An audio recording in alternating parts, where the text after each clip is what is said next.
করছো ছলা কলা, কিছু বললেই ধরছো চেপে জনগণের গলা। আর দেশটা তোমার বাপের নাকি করছো ছলা করা, কিছু বললেই ধরছো চেপে জনগণের গলা।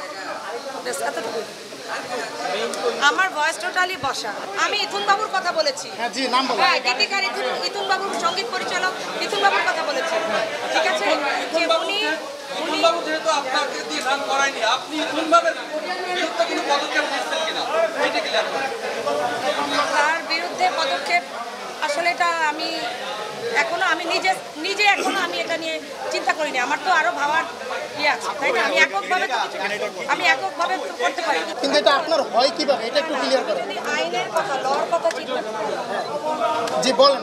আমি যদি লয়ের কথা চিন্তা করি, তাহলে গানটা আমি লয়ের কথা চিন্তা করে গেলে একটা গান অনেক শিল্পী গাইতে পারে না, যেহেতু গানটা রেকর্ড হয়নি, অনেক শিল্পী গাইতে পারে, কিন্তু গানটা সর্বপ্রথম গিয়েছি আমি, এটা হচ্ছে আমি গান। গান আপনি গাইছেন মৌসুমী, এখন আপনার দাবিটা মৌসুমী করে যে আপনার গানের দাবি করছে মৌসুমী শিল্পী, ওনার কথাই তো আপনি বলতে চাচ্ছিলেন, সেটাই তো। মানে গানটার দাবি হলো সে আমার নামটা একবার উচ্চারণ না করে সে মৌসুমী দাবি করেছে। আপনার প্রতিবাদ আপনি কি মৌসুমীর উপর করছেন নাকি ইথুন বাবুর উপরে? প্রতিবাদটা কার উপরে? আসলে প্রতিবাদ করতে গেলে আপনার তো আপনি না বোম হাতে দিও না, এটা আপনি গানটা শুনতে চাই। এটা ক্লিয়ার করেন। না, সেটাই তো বলছি। মানে আপনি কি গানের দাবি করছে মৌসুমী আপনার গানের, এই তো? আমি ভিডিওতে দেখেছি মৌসুমীর এটা ইয়েতে, কিন্তু মানে ওইটাই তো, ওইটা নিয়ে তো আপনি দাবি করতেছেন যে আপনার এই কারণে সংবাদ সম্মেলন করছেন আজকে আপনি, এই তো?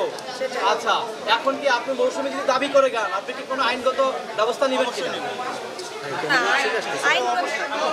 বলেন নিবেন কিনা বলেন। আসলে সেটা পরের বিষয়। আমরা কোনো সিদ্ধান্ত নেই।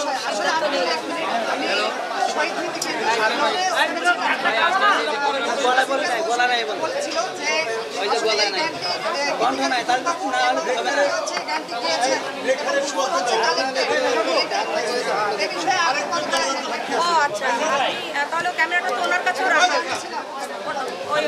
এটা ধরে না।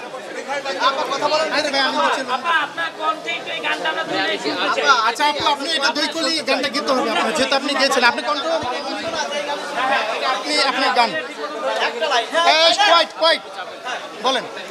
আরে দেশটা তোমার বাপের নাকি করছো ছলা কলা, কিছু বললেই ধরছো চেপে জনগণের গলা। আরে দেশটা তোমার বাপের নাকি করছো ছলা করা, কিছু বললেই ধরছো চেপে জনগণের গলা।